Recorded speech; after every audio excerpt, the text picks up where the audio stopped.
ఈ మధ్య ఒక స్టేట్మెంట్ తగిలింది, నాకు చాలా గొప్పగా అనిపించింది, సూపర్ అనిపించింది. ఆ వ్యక్తిని ఎవరో పట్టుకోలేకపోయినా కానీ,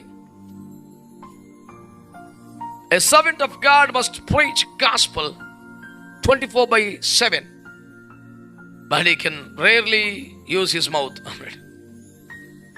ఏమి స్టేట్మెంట్ రా నాయనా, ఈ వారం 10 రోజులు తినేస్తుంది. దేవుని సేవకుడు 24 గంటలు సువార్తను ప్రకటించాలి, కానీ అరుదుగా మాత్రమే నోరు వాడాలి అన్నాడు. ఎంత గొప్ప మాట అండి. నన్ను పట్టుకుని కుదిపేసింది. రోజు ఎక్కువ కుదిపేస్తాను ఉంది. వారం 10 రోజులుగా తిరిగి ఎటు పోయినా దీన్ని మర్చిపోలేకపోతున్నాను. 24 గంటలు సువార్త చెప్పాలంట, అరుదుగా నోరు వాడాలంట. అంటే అర్థం ఏం చెప్తున్నాడు? నీ క్యారెక్టర్ మాట్లాడు, నీ బతుకు మాట్లాడాలని చెప్తున్నాడు. ఎంత అద్భుతంగా చెప్పాడు దైవజనుడు.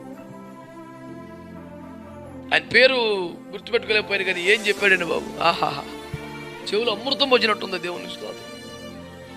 ఎంత విలువ కలిగిన మాట, జీవితానికి సరిపడ మాట అది.